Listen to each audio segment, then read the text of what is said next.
宋朝仁宗年间，一位老汉半夜起床如厕，听到寡妇儿媳房中传来异响，仔细一听是喘息声。他悄悄走到窗边偷看，不料死去多年的妻子忽然现身，还一把捂住了老汉的嘴。这到底是怎么回事呢？镇则有个姓张的老汉，他早年丧妻，一个人辛苦将儿子拉扯成人，好不容易等到儿子成家，张老汉一心盼望着含饴弄孙的幸福生活。不料儿子成婚半年便得了肠痨暴毙，只留下张老汉与儿媳周氏相依为命。周氏温柔贤惠，十分能干，不仅将家事处理得井井有条，还对张老汉十分孝顺。张老汉对这个儿媳极其满意。一日半夜，张老汉起床如厕，发现周氏屋内的灯还亮着，屋内竟然还传出儿媳的喘息声。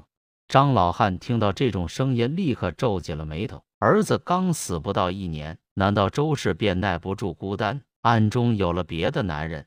张老汉为了查明事情的真相，便偷偷趴在窗户上，透过窗户缝隙往屋内看去。不料眼前的一幕却吓得他双腿发软。张老汉趴在儿媳窗户上偷看，却惊出一身冷汗。他几乎忍不住尖叫出声的时候，一只冰凉的手忽然从身后捂住了他的嘴巴。张老汉忍不住回头看去，待他看清身后的人，却吓得直接瘫坐在地上。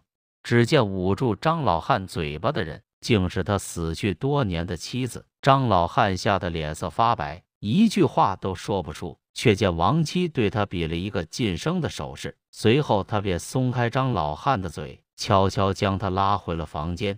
张老汉回到房间以后，终于放松下来。亡妻见状，这才说出了实情。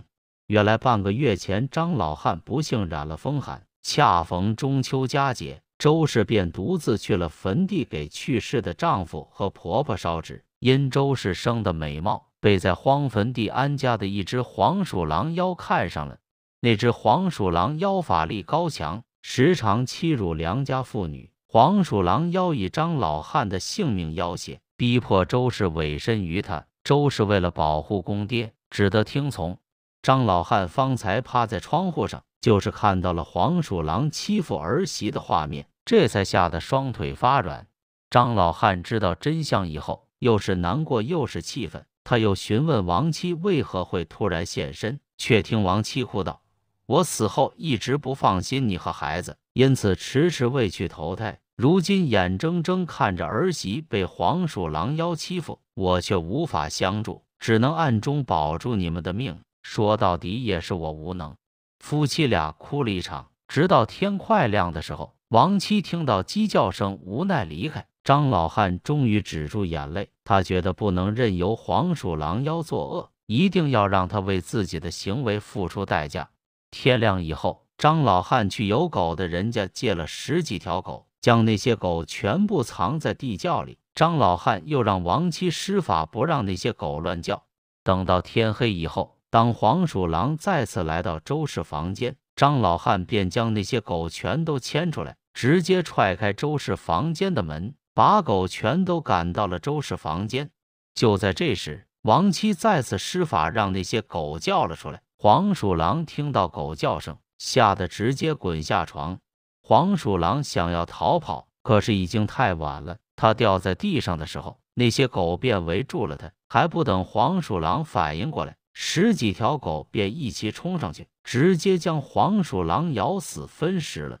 张老汉解决了那只黄鼠狼以后，亡妻放心去了阴间转世投胎，他和儿媳的生活又恢复了正常。后来张老汉等到儿子的3年孝期过去，便劝周氏改嫁。周氏最终重新嫁人，开始了自己的新生活。不过周氏并没有忘记张老汉，他将张老汉当成自己的亲生父亲一般，时常看望。张老汉100年以后，也是周氏为张老汉养老送终。这个故事就先到这里了，不要走开，下个故事更加精彩。话说古时江南一带有一个财主姓冯，冯财主50多岁的年纪，已经是当地有名的富商了。他有一个儿子叫冯伟，可谓是吃喝嫖赌样样俱全。冯财主为了这个儿子可是没少操心，光是藤条都打断了7、8根，可依旧没有什么效果。这一年，冯财主得了病，躺在病床上奄奄一息。他把妻子和儿子都叫过来，对他们嘱咐道：“我恐怕是熬不过这个冬天了。我死之后，家里的财产够你们一生无忧。你们要多行善事，千万不可为富不仁，不然我在九泉之下也不能安宁。”妻子和儿子冯伟点头答应，冯财主这才放心地闭上了眼睛。冯财主去世之后，由于他生前帮助过许多人，所以被他帮助过的人都前来吊唁。吊唁之后，纷纷奉上礼金，其中还有不少人由于交通不便，没能来得及赶过来。冯伟是个无恶不作的纨绔子弟，他看到前来吊唁的人都会被上重礼，便开始动起了歪脑筋。按照当地的习俗，家中有人去世，葬礼只有2天时间，2天过后葬礼就算是结束了，就不可再收礼金。可评委为了多收礼金，活脱脱的把葬礼延长到了5天。众人都纷纷说他是个不孝子，可是他无所谓，只要可以收得到礼金，别人爱怎么说就怎么说。直至第5天的时候，冯伟的家中陆陆续续还有人前来吊唁。冯伟和他的母亲都非常的高兴，因为他们又收了好几倍的礼金。在这之后，才把冯财主给安葬了。可是过了2天，又有人说是冯财主的远房表亲，听闻冯财主去世，马不停蹄的赶过来，可还是来晚了。表亲在冯财主的坟前烧了纸之后，转身便准备离开，冯伟却叫住他说道：“你千里迢迢赶过来，烧了纸之后不准备放下一些礼金吗？”众人听了纷纷诧异，因为按照当地的习俗，葬礼过后便不再收礼金了。冯伟把葬礼又推后了3天，已经是破坏了组织，现在还这样和表亲要礼金，简直是不合礼法。不过表亲却是一个大度的人，听了冯伟这样说以后，微微一笑，便吩咐手下把礼金拿出来递到冯伟的手上，转身离去了。可是令人万万没想到的是，几天之后，冯伟便离奇的去世了。请了大夫来看，却并没有发现有何疾病。冯伟的母亲觉得此事蹊跷，便请来了当地最有名的阴阳先生来查看。阴阳先生来到之后却说，正所谓自作孽不可活，这完全是他咎由自取呀。原来当地流传的葬礼之后不收礼金的原因便是，葬礼之后便代表着这家人已经安葬，如果再收礼金的话，就证明这家人还要死人。冯伟暴毙，其实和他贪财是分不开的。阴阳先生说完之后便转身走了，只留下冯伟的母亲在原地嚎啕大哭，后悔不已。这个故事就先到这里了，不要走开，下个故事更加精彩。云间的南郊有一个福安，福安里住着一个老和尚，据说他俗家姓白，所以大家都叫他白和尚。也有人说是因为他眉毛胡须都白了，所以叫他白和尚。到底是哪种，谁也不确定。白和尚武艺很高，但轻易不会表露出来。白和尚收了2个徒弟，一个叫永嘉，一个叫石岩。2个徒弟都跟随白和尚学习拳脚武艺。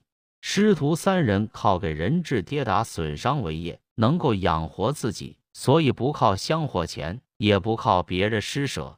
有一回，沈铁岩跟伙伴们去随喜，看到了白和尚，果然白和尚须眉都白如雪花，他露着右肩，正在店里乘凉。此时有人说，白和尚已经80岁了，别看他年纪大，但是勇武不比少年人差，哪怕来30、50个少年壮士，也不是他的敌手。有个人却不相信，甚至有些嘲讽他，请白和尚表演一下，露2手绝活，让大家看看眼界。当然这么说是客气话，因为他并不相信白和尚有那么厉害。白和尚拒绝了，说老衲已经行将就木，快要死了，气血都衰竭了，所以没法表演了，也没法让大家乐呵了。我看现在已经中午了，庵里准备一些蔬菜白饭，诸位如果不嫌弃的话，能不能一起吃顿饭呢？众人答应了。白和尚叫徒弟端来饭菜，不过是一大份饭，还有几盘菜而已。这些菜一点酸味或者咸味都没有，果然是素的不能再素的素斋。当时正是3伏天，天气炎热，苍蝇很多，在众人吃饭的桌子上乱哄哄地飞着。旁边的侍从挥舞着扇子赶走苍蝇，但是赶走了苍蝇又回来，并没有任何作用。此时，白和尚让人取来一个钵盂，放在自己跟前，然后继续一边与客人谈天说地，一边继续吃饭。吃过饭后，大家才发现钵盂里居然堆满了苍蝇，一个个还活着呢。众人大惊，问白和尚怎么有那么多苍蝇。白和尚笑着说：“没什么，我不过是活动手指头而已。”众人这才明白，原来白和尚一边吃饭和大家聊天，另一只手也没闲着，不断地捏到苍蝇，放在碗里。由于他的速度太快，所以大家都没发现，还一直以为他的手没动呢。苍蝇为什么不飞出钵盂呢？因为白和尚手速太快，捏住苍蝇后，直接掐断了苍蝇的翅膀和腿，所以苍蝇虽然活着，但是动弹不得。大家明白后，无不佩服，纷纷赞美白和尚，同时说：“大师本事高明，我们还想看看大师更厉害的本领。”白和尚低调地说：“我本来也没什么本事啊，哪里还有更厉害的本事呢？不要把我说得太神了。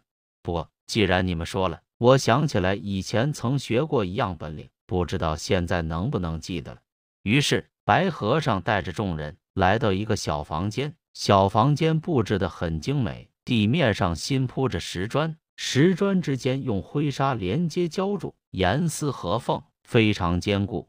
为了铺好石砖，工匠们费了很大力气，用了大锤夯实，轻易不会出问题。白和尚本来光着脚，这时候穿着棕鞋，从房间南边贴着墙，用小步往北，然后往东，又往南，往西，轻轻走了一圈，一点声音都没有。然而当他走完最后一步，满屋的石砖居然都起来了，但是一块都没碎。白和尚淡淡的对众人说：“哎呀，这屋里的石砖没有铺好，也不够均匀，下面高低不平，这些工匠太会省事了，明天还要麻烦他们再来铺好。”众人看了看石砖，每一块都很大，一只手都拿不起来，石砖之间的灰纱粘性也很好。这白和尚居然轻描淡写就把结实无比的石砖给踏了出来，内功别提有多厉害了。大家吐了吐舌头，纷纷膜拜白和尚。出手速度极快，眨眼之间已经捏住了几个苍蝇，放在碗里，别人还看不出来。内功深厚惊人，看似没有用力，但实际上已经前运内功，直达脚下，用在了石砖上，且控制非常到位，既能把石砖挤出来，又没有把石砖踩烂，十分高明。由此可知，这白和尚有多厉害了。这些人中也有些稍微知道武艺的人，领教了白和尚的手速和内功之后，从此对白和尚更加尊重。这个故事就先到这里了，不要走开，下个故事更加精彩。宋朝淳熙年间，温州有个年轻的妇人，名唤王灵溪。王灵溪是个落魄人家的大小姐，相貌出众，温良贤淑，是当地有名的美女。王灵溪17岁那年，经媒人介绍，嫁给了邻村一个老实巴交的农夫。农夫的脖子上有一道如闪电般的黑色胎记。两人婚后还算甜蜜，可让王灵溪没想到的是，自己的好日子竟被一只老鼠给毁了。这到底是怎么回事？故事还要从2年前说起。一天傍晚，丈夫干完农活回来，早早入睡，王灵溪则坐在油灯前缝补衣服。不知不觉间夜已深了，王灵溪也迷迷糊糊睡着了。这时，一只灰色的老鼠从角落显出，慢悠悠爬上了桌子，准备偷油吃。结果老鼠一使劲，把油灯给推倒了。一瞬间，整个窗帘被点燃，随后蔓延到床上，火势也越来越大。当王灵溪反应过来的时候，她和丈夫已经被大火给包围了。夫妻俩在大火中不断呼救，好在被街坊邻居发现。尽管众人齐心协力扑灭了大火，可为时已晚。王灵溪的丈夫为保护妻子被大火烧死，王灵溪也被烧成重伤，彻底毁容。成了寡妇的王灵溪，一边要忍受丧夫之痛，一边还要承受来自他人异样的目光。养好伤后，她便独自搬到了村外居住，每次出门也都会把自己包裹得严严实实。好在村民们十分同情她，常常接济她的日子才不算太难。这年冬天，王灵溪起床到门口扫雪，刚出门，她就看到雪地里躺着一个人。走近一看，是个衣着单薄的老乞丐。她伸手一探，尚有气息。王灵溪见他可怜，便上前扶起乞丐，将其拖回了家。